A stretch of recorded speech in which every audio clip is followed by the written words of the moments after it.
Programa Med Saúde, um oferecimento de Arte Farma, tecnologia em manipulação, Medical Camp, equipamentos e produtos médico-hospitalares, Neomex, o paciente em primeiro lugar, MHV Cardio, cuidando bem do seu coração. Olá, o programa Med Saúde dessa semana recebe a doutora Bianca Zanqueta Buani Miguel, clínica e nutróloga, para falar-nos sobre o papel dos medicamentos para a obesidade e o sucesso terapêutico. Bianca, obrigado por ter aceitado o nosso convite. Obrigada pelo convite, vai ser um prazer falar sobre obesidade. Eu tenho que, como sempre, fazer o meu conflito de interesses aqui. A Bianca é minha amiga há muito tempo e é um prazer poder te entrevistar, Bianca. Nós lá atrás já trabalhamos juntos na Beneficência de São Paulo e é uma alegria podermos estar aqui hoje para batermos um papo sobre um tema que é tão importante na sociedade atual, né? E eu já começo o nosso bate-papo com uma pergunta, diria que provocativa. Qual o papel da orientação nutricional no tratamento da obesidade? Bom, gigantesco, né? Assim, a pessoa que não sabe comer, não sabe se portar, não tem controle sobre os seus hábitos e sobre o que ingere, é uma pessoa que tem uma grande propensão a emagrecer e voltar a ganhar peso novamente. E a orientação nutricional mesmo, o quanto você tem que ingerir de carboidrato, proteína, gordura, o que são fibras, quantidade de vitaminas, minerais que a gente precisa para a nossa dieta, por mais que parece fácil, e hoje em dia a gente tem muita informação na internet, a informação personalizada, o que funciona para você, às vezes não vai ser o que vai funcionar para mim. E por isso que muita gente tem dificuldade em seguir uma orientação ou seguir um cardápio, principalmente quando isso não é trazido por um profissional capacitado para esse atendimento. Em relação à orientação em si, tem informações complexas e não complexas e que a gente pode começar a educar as pessoas desde a infância. Então, desde a escola pública, aquela criança, ou escola particular, a criança que está na creche, depois os pais, os próprios profissionais de saúde. Por incrível que pareça, a gente ainda tem muita confusão em relação à orientação nutricional em profissionais de saúde, o que um pode prescrever, o que o outro não pode, quem que deve orientar, quem não deve. Então, é um tema amplo e que a gente tem que falar sobre isso, sim. Então, orientação nutricional é papel do médico, é papel do nutricionista, é papel do profissional de saúde saber orientar as pessoas a consumir mais alimentos de verdade, consumir menos alimentos industrializados, ter um equilíbrio em relação às vitaminas e educar as pessoas desde a infância até a idade adulta. E aí eu te pergunto, como é que a orientação nutricional pode contribuir para prevenir a obesidade? Informação é poder, né? Se a gente tem uma boa orientação e uma boa base, vou dar um exemplo. Antes de vir para cá, para a entrevista, eu comecei a dar uma olhada em estatísticas, eu gosto muito de estatísticas. E uma das estatísticas que me chamou a atenção foi que 25% das crianças, elas não ingerem um copo de água por dia. 25%. Então, nossa, é um quarto das crianças. É muita coisa. Então, os pais e a própria criança, ela acaba preferindo os sucos e líquidos açucarados à água. E o quanto isso vai ter impacto, não só agora, mas nessa vida futura dessa pessoa. A gente tem dados que são assustadores, tanto em sedentarismo, quanto em doenças já em crianças. Já tive, infelizmente, pacientes no consultório em que com 8, 9, 10 anos tem esteatose hepática, que era uma doença que a gente não via em crianças. E hoje a gente já vê. Então, se a gente não orienta a população, E orientar no sentido de consumir menos açúcar, preferir alimentos in natura para a gente ter mais saciedade por conta das fibras dos alimentos, se hidratar. Às vezes a gente acha que a gente está com fome e na verdade o que a gente tem é sede.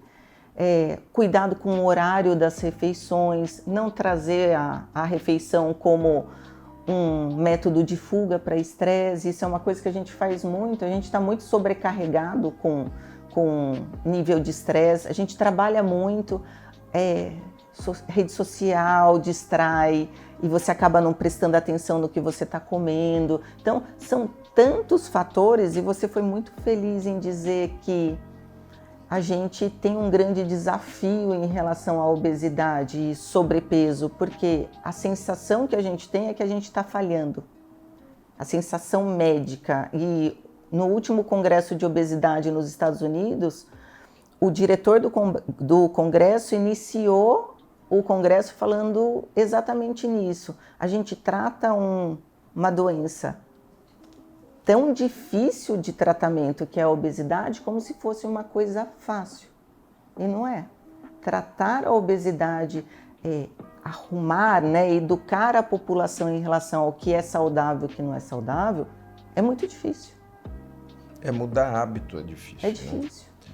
E até porque a obesidade acaba, na minha forma de entender, e aí me corrija se eu estiver errado, a via final comum de uma série de problemas. Você está ansioso, você come. Você está triste, você come. Se você teve algum evento adverso e fala, não, então eu mereço, então eu vou comer. Então, assim, comer dá prazer. Muito. Então, e é isso que às vezes fica muito difícil de modificar. Além obviamente, as mudanças metabólicas que existem com a idade, enfim, é multifatorial, né, Bianca? Eu acho que esse é um ponto que a gente tem que colocar para o público em casa, é que estamos falando da via final comum de uma série de problemas, né? Que acabam convergindo para isso. E aí eu te pergunto, quais são os principais objetivos da orientação nutricional para essas pessoas que estão com excesso de peso? E aí não olhem com essa cara para mim, porque eu já estou me sentindo assim, né? Eu já estou me enquadrando aqui, né? Então vamos lá. Quais são os principais objetivos da orientação nutricional para as pessoas com excesso de peso? Eu acho que o principal objetivo é a gente desmistificar algumas coisas. Por exemplo, eu escuto muito, fazer dieta é caro, fazer dieta é difícil, mas eu fiz dieta e depois eu não tive mais resultado. Então, pegando cada um desses pontos e cada um desses comentários, o que a gente pode perceber? O termo dieta em si nada mais é, para quem trabalha com obesidade, um desafio em reeducar. Tá. Como assim? Como assim reeducar? De repente eu sou uma pessoa atribulada e eu trabalho muito, eu saio de casa correndo, eu faço só um café com açúcar e vou só almoçar 2 horas da tarde, engolir alguma coisa num fast food. Depois à tarde eu aí repito um café com açúcar para me dar mais energia e chego em casa morrendo de fome e começo a comer tudo que tem pela frente. Eu acho que eu conheço um cara assim. Se eu te dizer que isso aqui é 80%, 80, 90% do que eu atendo. Sim. E não só característica, e o que vem me chamando a atenção é que antes eu escutava isso dos 30 a mais. Hoje eu escuto isso em crianças e adolescentes de 12 anos, 13 anos, que também não querem comer na hora que acordam, porque a estrutura familiar não tem uma rotina de fazer o café da manhã, porque é tempo, né? Rápido, a gente tem que correr nesse horário da manhã. Aí vão comer um salgadinho na escola, vão almoçar também no fast food, aí ficam à tarde sem se hidratar, sem beber água. E aí à noite é o que tem em casa e também muitas vezes comem demais e esse ciclo vai se perpetuando. Então a gente podia parar e começar uma orientação nutricional exatamente refletindo sobre isso. Tá. Sobre o que é o 80%. É claro que nesse meio a gente vai ter individualidades, a gente tem pessoas que têm alteração genética, a gente tem pessoas que vão ter outras doenças e situações que são mais complexas e que não são tão fáceis assim. E a gente podia começar fazendo um bate-papo de um exemplo. Um exemplo de um bom café da manhã. Você ter uma porção de frutas, pode ser mamão, banana, maçã. Você ter um iogurte, ou para quem é intolerante à lactose, que hoje tem muitas pessoas que têm uma certa sensibilidade à lactose e acabam não indo para os derivados do leite, você usar um chá ou um suco de frutas, e aí exclui essa porção de frutas, acrescenta uma aveia nesse suco. Você, de repente, fazer um ovo mexido. Ai, mas eu enjoo do ovo mexido. Tem tanta formulação e tanta receita que a gente pode combinar mesmo em relação a esse nutriente que é tão importante, que é a proteína do ovo.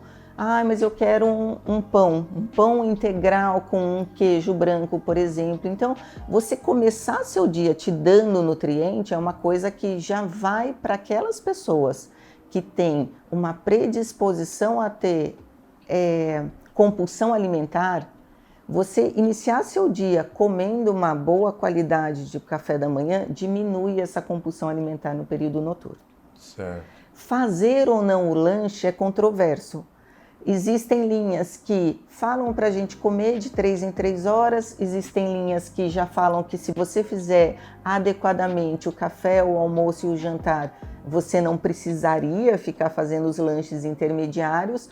O que eu ensino no consultório é: se perceba, vê se para aquela sua refeição que você vai fazer no posterior. Então, por exemplo, eu fiz o café da manhã, eu passo meu período da manhã muito tranquilo e eu consigo fazer o meu almoço tranquilamente, sem ter que comer grandes quantidades, repetir muitas vezes. Se você é essa pessoa, tudo bem você fazer o café, o almoço e o jantar. No almoço, a gente precisa colocar e incluir hortaliças, legumes, nem que seja um de cada. Lembra aquela máxima que a gente falava? Prato tem que ser colorido? Uhum. Se a gente começar a pensar sobre o nosso prato, às vezes ele é uma cor só. Se você for comer um arroz, feijão, uma batata e uma proteína ali, que seja um ovo, tem 1, 2 cores. Então, por que não colocar um tomate, um brócolis, incluir mais cores nesse prato, desde que você mescle realmente esses nutrientes para que a gente tenha menos deficiências nutricionais. Vou acabar fazendo um parênteses, né?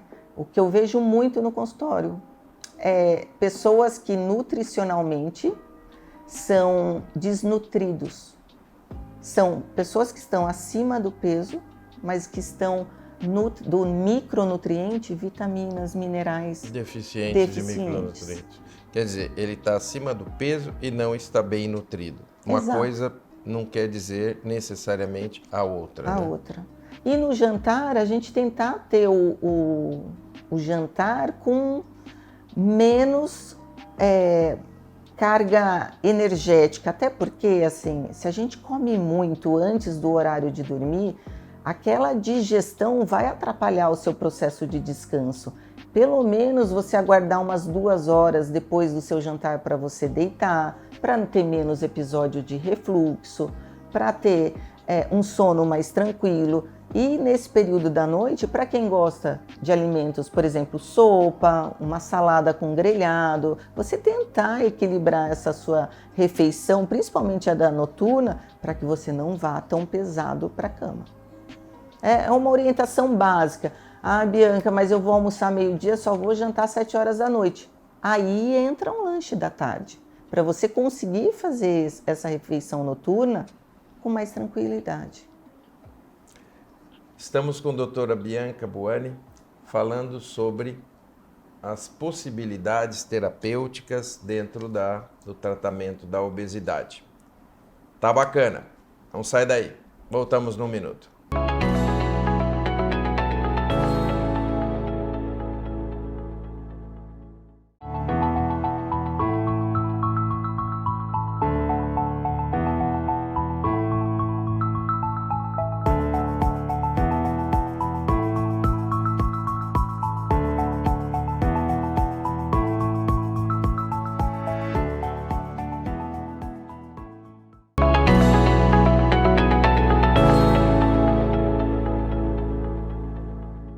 Olá, você telespectador, estamos de volta com a doutora Bianca falando sobre a terapêutica da obesidade.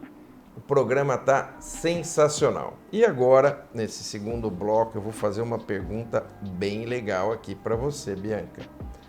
Quais as estratégias nutricionais são mais eficazes para perda de peso sustentável a longo prazo?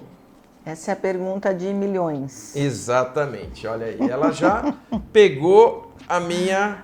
Eu sempre falo assim, às vezes tem algumas perguntas aqui que valem milhões. Essa é uma delas. Vamos lá. Essa é uma delas, porque é o grande desafio da maioria das pessoas. Emagrecer e permanecer magro. E até com toda essa quantidade e qualidade de alimentos gostosos e industrializados que a gente tem, práticos, né? A nossa vida é tão corrida, fica muito difícil você criar uma estratégia e depois manter. O que é mais fácil? Quando você simplifica mais um cardápio ou quando a gente consegue atingir na própria anamnese, na própria busca de como é o seu estilo de vida. Eu vou traduzir isso um pouco para o nosso pessoal, que fica mais fácil de eu explicar. Sim. Você é um cirurgião cardíaco. Vamos combinar que a sua rotina não é simples. Se eu colocar, por exemplo, um cardápio ou uma orientação nutricional onde você precisa comer a cada 2, 3 horas alimentos complexos, por exemplo, levar lá para o centro cirúrgico uma marmita com ovos, batata doce, isso vai ficar fácil? Você pode até conseguir fazer uma semana, Sim, mas vai dar para fazer um mês? Não tem como, é inexequível. Então, quando a gente pensa numa orientação nutricional, que você bateu o olho naquele cardápio, falou, bom, isso aqui tá fácil. Eu vou conseguir seguir, eu vou conseguir fazer esse café da manhã, esse almoço. Esse lanche da tarde são nuts, são amêndoas, castanhas, é fácil de eu levar. Já vou levar em porção pequena para eu poder não comer o pote inteiro, porque a gente come o pote inteiro. Come o pote inteiro. E o jantar também tá de uma forma simples. Não consigo cozinhar, vou ter marmita em casa. Então, no primeiro momento, se você bate o olho naquela estrutura e você fala, dá para seguir, e tem que ser imediato, assim, amor à primeira vista, isso dá para seguir. A chance de você ter uma boa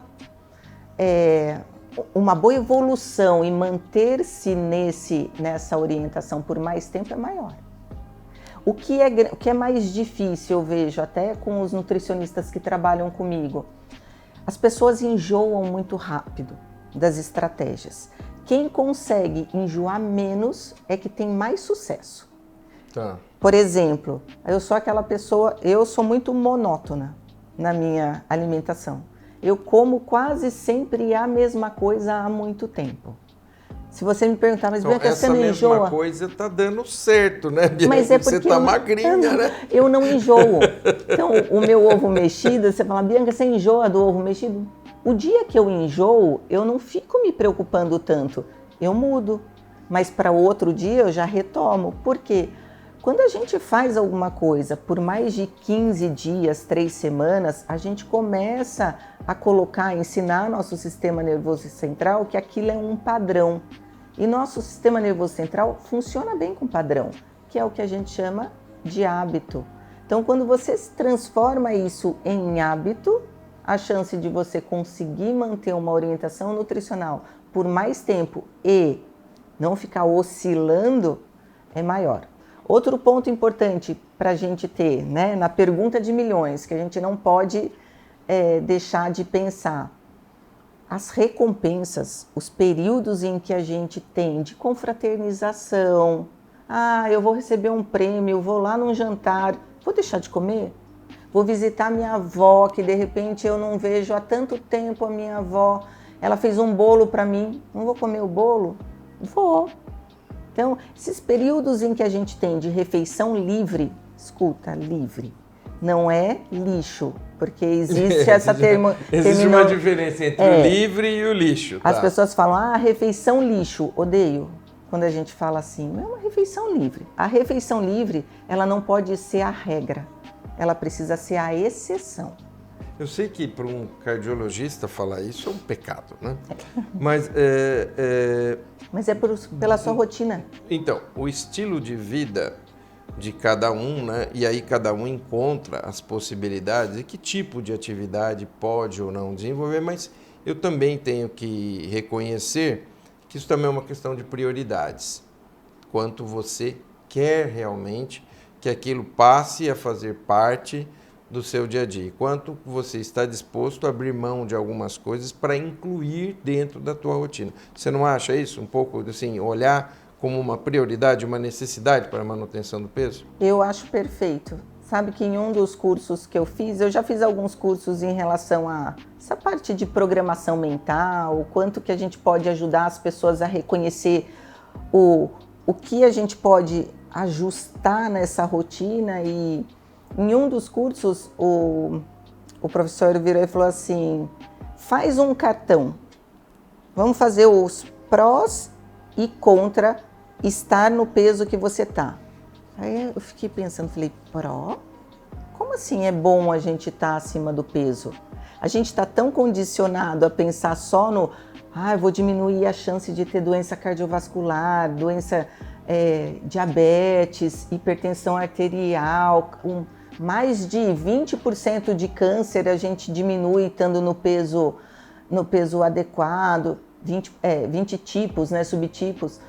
Falei, como assim pró? Ele, claro que tem pró. Você não tem que levantar cedo para fazer atividade física, você não tem que pensar sobre a sua alimentação, você pode comer qualquer coisa e coisas gostosas.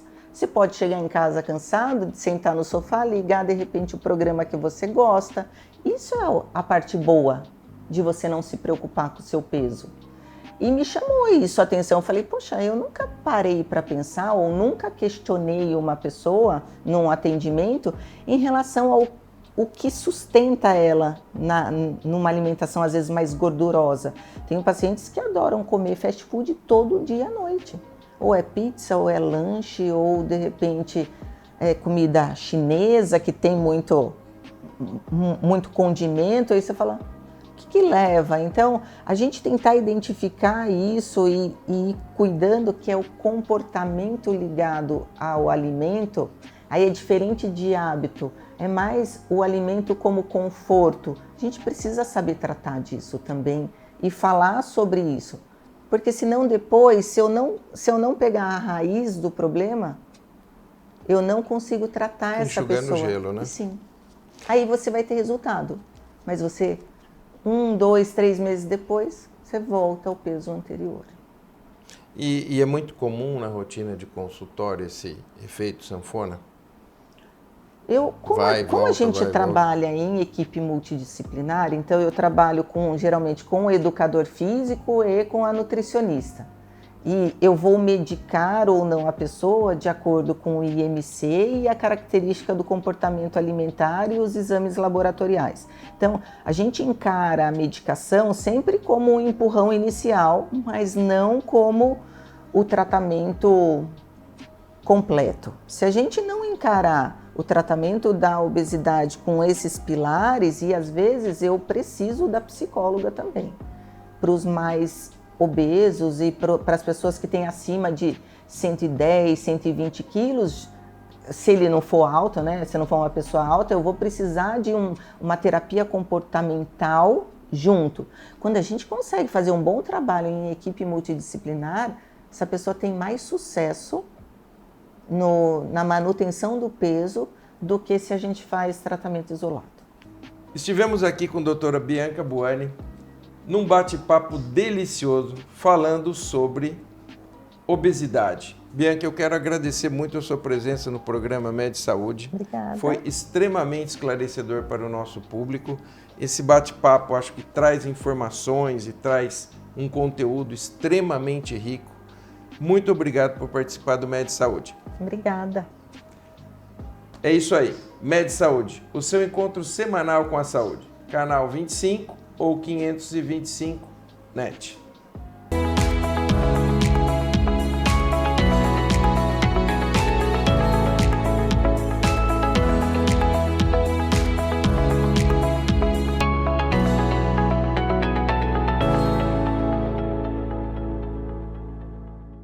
Programa Med Saúde, um oferecimento de Arte Farma, tecnologia em manipulação, Medical Camp, equipamentos e produtos médico-hospitalares, Neomex, o paciente em primeiro lugar, MHV Cardio, cuidando bem do seu coração.